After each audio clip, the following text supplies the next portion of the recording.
Welcome to F online classes 4th class. कैसे हैं आप सब? देखिए बेटा, सेकंड चैप्टर स्टार्ट हो रहा है हमारा। चैप्टर का नाम है जैसा सवाल वैसा जवाब। ठीक है, तो रीडिंग करते हैं पहले। बादशाह अकबर अपने मंत्री बीरबल को बहुत पसंद करता था। बीरबल की बुद्धि के आगे बड़े बड़ों की भी कुछ नहीं चल पाती थी। इसी कारण कुछ दरबारी बीरबल से जलते थे। वे बीरबल को मुसीबत में फंसाने के तरीके सोचते रहते थे। देखिए, अकबर बीरबल की तो आपने बहुत सी कहानियाँ सुन रखी होंगी, है ना। बहुत से कार्टून्स भी बने हैं उनके ऊपर। और ये भी आप जानते होंगे कि मंत्री जो थे बीरबल, वो बहुत ज़्यादा बुद्धिमान थे। बुद्धिमान यानी प्रूडेंट, यानी अक्लमंद थे बहुत ज़्यादा। ठीक है, और उनकी जो अक्लमंदी थी उसके सामने किसी की भी चल नहीं पाती थी। ठीक है, और सभी लोग जो है ना, जो और दरबारी थे उनके, वो उनसे जलते थे। वो चाहते थे कि वो किसी तरीके से उनको नीचा दिखाएं और बादशाह की नज़रों में गिरा दें। ठीक है, और किसी न किसी मुश्किल में फंसाना चाहते थे उनको। आगे देखते हैं क्या हुआ। अकबर के ख़ास दरबारी ख्वाजा सरा को अपनी विद्या और बुद्धि पर बहुत अभिमान था। बीरबल को तो वे अपने सामने निरा बालक और मूर्ख समझते थे, लेकिन अपने ही मानने से तो कुछ होता नहीं। दरबार में बीरबल की ही तूती बोलती और ख्वाजा साहब की बात ऐसी लगती थी जैसे नक्कार खाने में तूती की आवाज़। ख्वाजा साहब की चलती तो वे बीरबल को हिंदुस्तान से निकलवा देते, लेकिन निकलवाते कैसे? अब देखिए, यहाँ पर अब इन्होंने एक का जिक्र किया है जो उनसे जलते थे बीरबल से। कौन थे वो? एक दरबारी थे, ख्वाजा सिरा। अकबर के दरबारी थे ये ख्वाजा सिरा, और वो समझते थे कि उनके पास जो विद्या है और बुद्धि है वो सबसे ज़्यादा है। अभिमान था, उन्हें घमंड था अपनी विद्या पर, यानी पढ़ाई पर भी और अपनी अक्लमंदी पर भी। और बीरबल को तो वो समझते थे कि बिल्कुल ही जो है बेवकूफ़ भी है और निरा बालक यानी बहुत छोटा है मेरे आगे, है ना। इसको मेरी जितनी अकल कहाँ, वैसे समझते थे। लेकिन यही बड़ी बात है ना कि वो कहते हैं अपने मुँह मियाँ मिट्ठू तो बनने से कोई फ़ायदा होता नहीं है। यानी अगर हम खुद ही अपनी तारीफ़ करते रहें तो इससे क्या फ़र्क पड़ता है? जब दूसरे तारीफ़ करें हमारी, तभी तो फ़र्क पड़ेगा ना। इन तभी पता चलेगा कि हाँ, वाकई हम तारीफ़ के काबिल हैं। तो ऐसे कह रहे हैं। अब कह रहे हैं कि दरबार में बीरबल की ही तूती बोलती थी। देखिए बेटा, ये तूती बोलना, ये जो है ना एक तरीके का मुहावरा है। तूती बोलना यानी सभी जो है वो उसको प्रेज़ करते थे, यानी ना चाहते हुए भी जो है वो उसकी अक्लमंदी की वजह से उनको उसकी तारीफ़ करनी पड़ जाती थी। और ख्वाजा साहब की बात ऐसी थी जैसे नक्कार खाने में तूती की आवाज़। अब देखिए, ये भी एक तरीके का वो हो गया, मुहावरा हो गया। नक्कार खाने में तूती की आवाज़, तूती बोलते हैं वो म्यूजिकल इंस्ट्रूमेंट होता है जिसकी बारीक आवाज़ निकलती है। और नक्कार खाने में बड़े बड़े ढोल बजाए जाते हैं। तो यानी बड़े बड़े जब ढोल बज रहे हों वहाँ पर, तो छोटी सी किसी भी इंस्ट्रूमेंट की आवाज़ कितनी कम लगेगी, पता भी नहीं चलेगी। तो ऐसे ख्वाजा साहब की जो आवाज़ थी ना, वो बहुत ही कम लगती थी, यानी कोई भी उनकी बात को ध्यान से सुनता भी नहीं था। ख्वाजा साहब का अगर बस चलता तो बीरबल को हिंदुस्तान से ही निकलवा देते, लेकिन निकलवाते कैसे? कोई लोगों की वजह तो होनी चाहिए ना निकलवाने के लिए। तो उन्होंने कुछ प्लान बनाया। क्या प्लान बनाया, देखते हैं। एक दिन ख्वाजा ने बीरबल को मूर्ख साबित करने के लिए बहुत सोच विचार कर कुछ मुश्किल प्रश्न सोच लिए। उन्हें विश्वास था कि बादशाह के उन प्रश्नों को सुनकर बीरबल के छक्के छूट जाएंगे और वह लाख कोशिश करके भी संतोषजनक उत्तर नहीं दे पाएगा। फिर बादशाह मान लेगा कि ख्वाजा सरा के आगे बीरबल कुछ नहीं है। तो एक दिन ख्वाजा साहब ने क्या करा, उन्होंने सोचा कि मैं जो है ना इसको बेवकूफ़ साबित करूँगा। मूर्ख बोलते हैं बेवकूफ़ को, है ना। यानी इसको जो है बेवकूफ़ साबित करूँगा और सबके सामने ये पता चल जाएगा कि ये अक्लमंद नहीं है, मैं ही अक्लमंद हूँ। तो उन्होंने क्या करा, उन्होंने कुछ क्वेश्चन सोचे, कुछ प्रश्न सोचे कि जब पूरी महफिल में मैं उससे ये सवाल पूछूंगा तो उसके जो है ना छक्के छूट जाएंगे यानी वो परेशान हो जाएगा। ठीक है, परेशान हो जाएगा और आखिरकार बादशाह को मानना ही पड़ेगा कि बीरबल तो जो है वो कुछ भी नहीं है। जो अक्लमंदी है, जो भी बुद्धिमानी है, जो भी समझ बूझ है, वो किसके पास है? वो इस ख्वाजा साहब के पास है। ख्वाजा साहब अचकन पगड़ी पहनकर दाढ़ी सहलाते हुए अकबर के पास पहुंचे और सिर झुकाकर बोले, बीरबल बड़ा बुद्धिमान बनता है, आप भी उसकी लंबी चौड़ी बातों के धोखे में आ जाते हैं। मैं चाहता हूं कि आप मेरे 3 सवालों के जवाब पूछकर उसके दिमाग की गहराई नाप लें। उस नकली अकल बहादुर की कलई खुल जाएगी। तो अब जो है वो आ गए तैयार वैयार होकर, अचकन पगड़ी पहन, अचकन मतलब शेरवानी टाइप, है ना, वो पहन करके आ गए। और आकर के उन्होंने बादशाह सलामत से कहा कि बीरबल जो है वो बड़ा बुद्धिमान बनता है, यानी बहुत अपने आप को अक्लमंद समझता है वो, और आप भी जो उसकी लंबी चौड़ी बातों के धोखे में आ जाते हैं और हर वक्त आप भी उसको पसंद करते हैं, तारीफ़ें करते रहते हैं। मैं चाहता हूँ कि मैं जो है कुछ क्वेश्चंस लेकर आया हूँ, यानी कुछ सवाल है मेरे पास। आप ऐसा करें, उसके जवाब उनसे पूछ लें, बीरबल से पूछ लें, ताकि पता चल जाए कि वो कितना, उसका दिमाग कितना गहरा है, यानी वो कितना अक्लमंद है। खाली वो बातें करता है, वाकई अक्लमंद भी है। तो इस नकली अकल बहादुर की कलई खुल जाएगी। कलई खुलने का मतलब ये नहीं, उसका राज खुल जाएगा, पता चल जाएगा कि वो अक्लमंद है भी या नहीं। ठीक है, कलई खुलना भी यहाँ पर ये भी एक मुहावरा है। आगे देखिए, ख्वाजा के अनुरोध करने पर अकबर ने बीरबल को बुलाया और उनसे कहा, बीरबल, परम ज्ञानी ख्वाजा साहब तुमसे 3 प्रश्न पूछना चाहते हैं, क्या तुम उनके उत्तर दे सकोगे? बीरबल बोले, जहाँ पना ज़रूर दूंगा, खुशी से पूछें। ख्वाजा साहब ने अपने तीनों सवाल लिखकर बादशाह को दे दिए। अकबर ने बीरबल से ख्वाजा का पहला प्रश्न पूछा, संसार का केंद्र कहाँ है। अब क्या हुआ, जब अनुरोध का मतलब होता है यानी बार बार कहना, जब ख्वाजा साहब ने बार बार कहा तो अकबर ने जो बीरबल को बुलाया और उनसे कहने लगे कि भाई बीरबल, ये जो ख्वाजा साहब हैं परम ज्ञानी यानी जिनको सारा ही ज्ञान है, बहुत ही अक्लमंद हैं, ये तुमसे कुछ सवाल पूछना चाहते हैं, ठीक है, क्या तुम उनके जवाब दे सकोगे। तो बीरबल ने कहा, जी बिल्कुल ज़रूर दूंगा, जो आप पूछना है पूछ लीजिए मुझसे। ख्वाजा साहब ने एक पर्चे पर अपने सारे सवाल लिख करके बादशाह सलामत को पकड़ा दिए। अब उन्होंने अकबर ने पहला सवाल क्या पूछा, पहला सवाल ये था जो ख्वाजा सरा का था, संसार का केंद्र कहाँ है, ठीक है, संसार का केंद्र कहाँ है। अब देखिए क्या जवाब दिया होगा उन्होंने। बीरबल ने तुरंत ज़मीन पर अपनी छड़ी गाड़कर उत्तर दिया, यही स्थान चारों ओर से दुनिया के बीचों बीच पड़ता है। यदि ख्वाजा साहब को विश्वास ना हो तो वह फीते से सारी दुनिया को नाप कर दिखा दें कि मेरी बात गलत है। अकबर ने दूसरा प्रश्न किया, आकाश में कितने तारे हैं।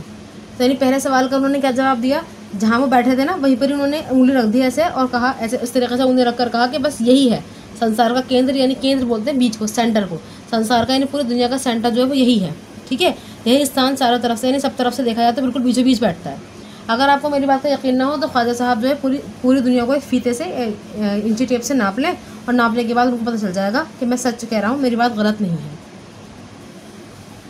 अब बताइए क्या ये पॉसिबल है, ठीक है। पहली बात थी सवाल ही उन्होंने काफ़ी बेतुका पूछा था, या तो उनके पास इसका कोई प्रमाण होना चाहिए था, है ना। अब तो हमारे पास हमें पता है कि कहाँ पर है अर्थ का सेंटर, ये उस ज़माने की बात है जब इतना साइंस ने इतना डेवलपमेंट नहीं किया था, ठीक है। तो अब अगला सवाल क्या पूछते हैं वो, अगला सवाल है आकाश में कितने तारे हैं। क्या आपको बता सकता है कि आकाश में कितने तारे हैं, क्योंकि बहुत सारे तारे तो हमें नज़र ही नहीं आते, जिनकी लाइट डिम होती है, बहुत सारे तारे हमें नज़र आते हैं, तब भी हम गिनना भी शुरू करें तब भी हम जो है ना सारे जो स्टार्स हैं उनको काउंट नहीं कर सकते। तो अब देखिए उन्होंने क्या जवाब दिया हुआ इसकी। बीरबल ने एक भेड़ मंगवा कर कहा, इस भेड़ के शरीर में जितने बाल हैं उतने ही तारे आसमान में हैं। ख्वाजा साहब को इसमें संदेह हो तो वे बालों की गिनकर तारों की संख्या से तुलना कर लें। अब अकबर ने तीसरा सवाल किया। अब देखिए तो बीरबल ने क्या करा, एक भेड़ को मंगवाया एक भेड़ को, और उसके ऐसे बॉडी पर हाथ फिरकर कहा कि जितने इस भेड़ के ऊपर बाल हैं इतने ही आसमान में तारे हैं। ना तो तारों को गिनना पॉसिबल है और ना ही भेड़ के ऊपर बालों को, ठीक है। तो कहते हैं अगर आपको यकीन नहीं आ रहा होगा, ख्वाजा साहब से कहते हैं अगर आपको यकीन ना आए तो आप क्या करिए, इन सारे के सारे इसके बाल गिन लीजिए, जितने इसके बाल हैं उतने ही आसमान में तारे, ठीक। उसके बाद थर्ड क्वेश्चन क्या था, थर्ड था कि संसार की आबादी कितनी है। संसार की आबादी कितनी है यानी पूरे दुनिया में कितने लोग रहते हैं, टोटल कितने रहते हैं, ठीक है, अलग अलग कॉन्टिनेंट्स पर, अलग अलग कंट्रीज़ में, सब जगह कितने लोग हैं।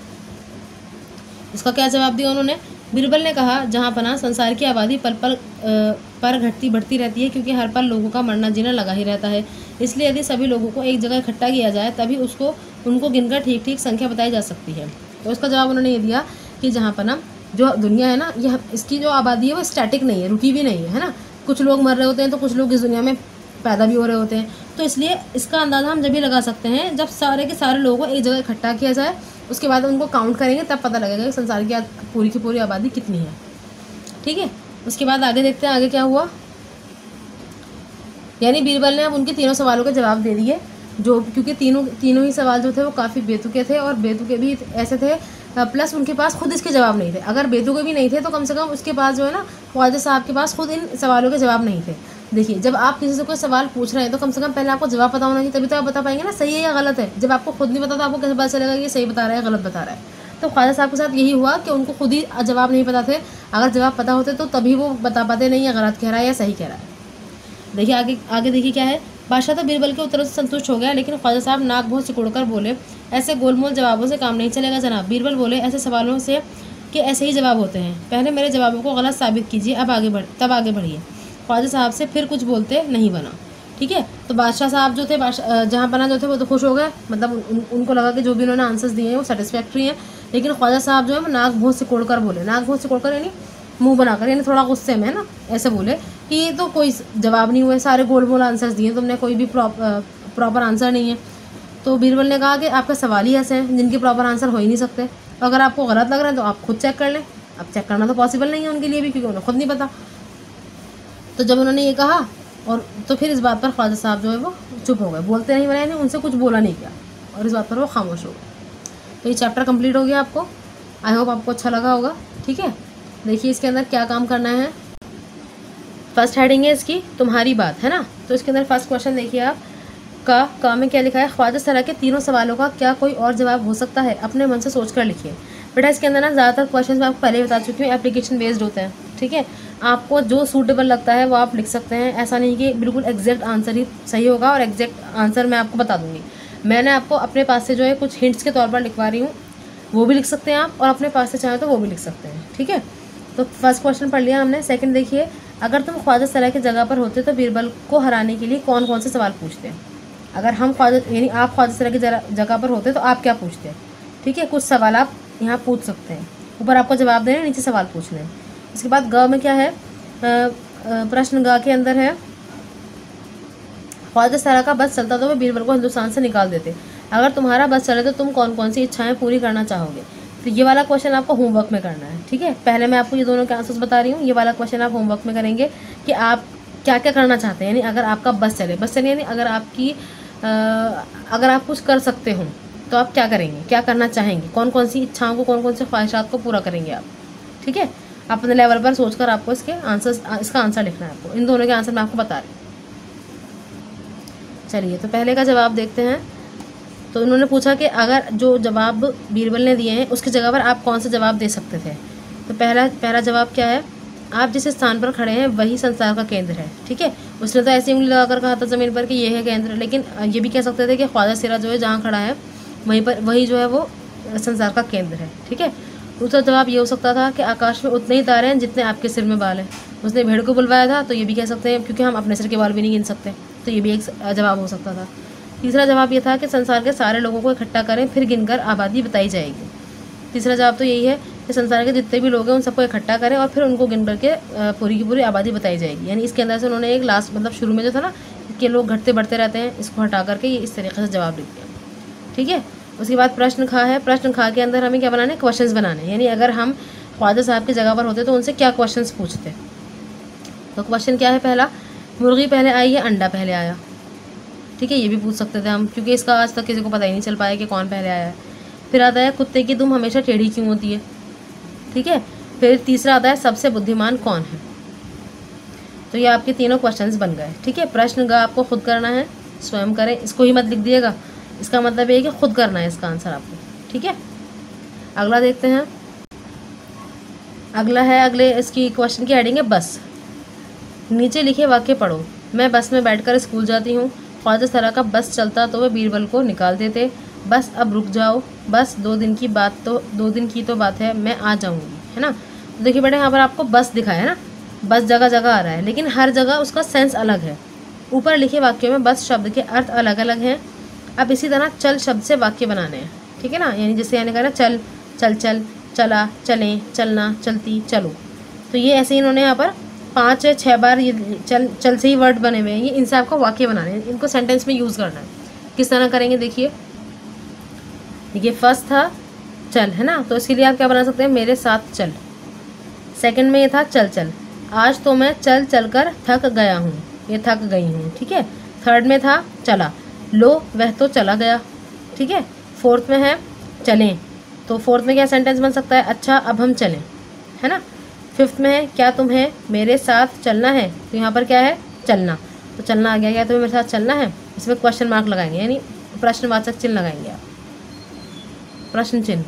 उसके बाद 6 देखिए, 6 में है ट्रेन पटरी पर चलती है, तो चलती आ गया। फिर 7th है तुम मेरे साथ चलो, तो चलो के लिए भी हमने सेंटेंस बना दिया। यही सेंटेंस भी लिख सकते हैं आप और अपने भी बना सकते हैं, इसमें भी कोई हार्ड एंड फास्ट रूल नहीं है कि आपको यही वाले लिखना है। जिसमें भी आप ये चल चल चल ये सब यूज़ करें, ये ध्यान रखिएगा कि यही वर्ड यूज़ करें, ठीक है। अगला क्वेश्चन देखिए, बढ़े कहानी, ठीक है। ये जो है इसको आप कट कर दीजिए, ये वाला क्वेश्चन आपको नहीं करना। अभी तक का मैंने जितना भी काम आपको बताया है वो सभी काम आपको कॉपी में करना है, बुक का भी उतारेंगे। इसके अंदर पहले क्वेश्चन लिखेंगे, फिर आंसर, फिर क्वेश्चन, फिर आंसर, ठीक है। और ये सब पूरा लिखेंगे, उसके बाद ये सॉल्व करेंगे। अगला पेज देखते हैं। अगली हेडिंग है खोजो कहानियाँ। तो यहाँ पर क्या है, बीरबल की चतुराई के किस्से बहुत मशहूर हैं, ठीक है। मैंने अभी आपको स्टार्टिंग में बताया था, बहुत से कार्टून्स भी बने हैं उनके ऊपर, बहुत सारी छोटी छोटी कॉमिक्स भी हैं, किताबें भी हैं उनकी चतुराई पर, उनकी अक्लमंदी पर।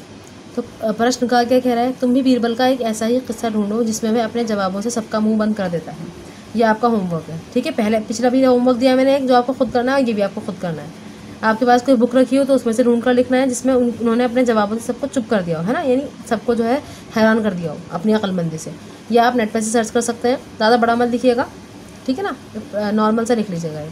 उसके बाद प्रश्न खा देखिए, बीरबल की तरह बहुत से अन्य व्यक्तियों की हाजिर जवाबी के किस्से प्रसिद्ध हैं, उनके नाम पता करो। यानी जिस तरह बीरबल इंटेलिजेंट थे, ऐसे और बहुत से लोग थे जो हिस्ट्री में अपनी इंटेलिजेंसी की वजह से ही मशहूर हैं, तो उनके नाम बताने हैं। देखिए ज़रा कौन कौन थे।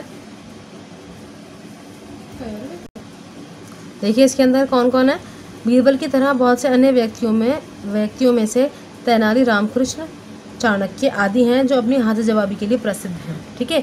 ये भी जो है, ये दोनों भी अलग अलग राजाओं के दरबारी थे और ये भी अपनी हाजिर जवाबी के लिए और इंटेलिजेंस के लिए जो है मशहूर है, जैसे कि बीरबल है, ठीक है। अगला क्वेश्चन देखते हैं। अगला क्वेश्चन है, एक और शब्द। नीचे लिखे शब्दों की जगह और कौन सा शब्द इस्तेमाल हो सकता है, खाली जगह में लिखो, ठीक है। अब यहाँ पर क्या लिखा है, बुद्धिमान, तो बुद्धिमान के लिए हम अक्लमंद भी यूज़ कर सकते हैं, यानी एक तरीके से समझिए पर्यायवाची शब्द है, ठीक है। अभिमान का मतलब गर्व यानी घमंड। संसार दुनिया, मूर्ख बेवकूफ़, विश्वास भरोसा, कोशिश प्रयत्न। ये वाला काम आप बुक में करेंगे, ये वाला काम कॉपी में नहीं करेंगे आप। नेक्स्ट क्वेश्चन देखिए, मुहावरे। मुहावरे मैंने आपको बताया था, पीछे आए थे 2-3 मुहावरे, है ना। तो देखिए इसमें क्या है, नीचे लिखे मुहावरों का इस्तेमाल तुम कब कब कर सकते हो, आपस में चर्चा करो, अब इनका वाक्यों में इस्तेमाल करो। तो यहाँ पर 2 मुहावरे इन्होंने ले रखे, नाक भों सिकोड़ना, है ना, और दूसरा है कलई खुलना। तो इन मुहावरों का मतलब क्या होता है कि ये जो है ना सिचुएशन के हिसाब से सूट करते हैं। ये नहीं कि आप एग्जैक्ट जो है बिल्कुल नाक भों सिकोड़ना का जो मतलब है वही एग्जैक्ट मतलब होगा, ये वर्ड्स कुछ और होते हैं और एक्चुअली मतलब कुछ और निकलता है, ठीक है। तो देख लीजिए, इसको हमने सेंटेंस में यूज़ करना है दोनों को। देखिए किस तरह करना है। फर्स्ट सेंटेंस देखिए, नाक भों सिकोड़ना, इसका मतलब होता है अप्रसन्नता प्रकट करना। अप्रसन्नता यानी किसी काम पर खुश ना होना, इसका मतलब ये होता है। तो पहले आप इसका मतलब लिखेंगे, मीनिंग लिखेंगे, उसके बाद इसे सेंटेंस बनाएंगे। मेहनत के काम से बहुत से लोग नाक भों सिकोड़ते हैं, है ना, यानी जब मेहनत पड़ती है तो उन जो है ना फ़ौरन मुँह बनाने लगते हैं और उनको ये बात बहुत पसंद नहीं होती कि उनको मेहनत करनी पड़े। अगला देखिए, अगला वर्ड देखिए, अगला मुहावरा देखिए, कलई खुलना। कलई खुलना का क्या मीनिंग होता है, असलियत पता चल जाना, है ना, असलियत का पता चल जाना, ये इसका मीनिंग होता है। इसके लिए सेंटेंस क्या बनाया, चोर के पकड़े जाने से उसके अन्य साथियों की भी कलई खुल गई, यानी एक चोर जब पकड़ा गया तो उसके जो और साथी थे उनकी भी असलियत का पता चल गया, ठीक है। आप इसके अलावा कोई और सेंटेंस भी बना सकते हैं, कोई ऐसा कंपलसरी नहीं है कि आप यही लिखेंगे, लेकिन क्रिएटिविटी लगनी चाहिए आपके काम के अंदर और बहुत ध्यान से काम करना है, ठीक है। चैप्टर कंप्लीट हो गया आपका, मात्राओं को ध्यान रखिएगा। जो काम बुक का है बुक में करिए, जो काम कॉपी का है वो कॉपी में करिए। कॉपी के अंदर लेसन नंबर 2 डाल के बाकायदा उसका नाम लिखिएगा, उसके बाद काम स्टार्ट करिएगा, ठीक है। आई होप आपको चैप्टर समझ आया होगा, अच्छा लगा होगा। Thank you, thanks for watching. अल्लाह हाफिज़।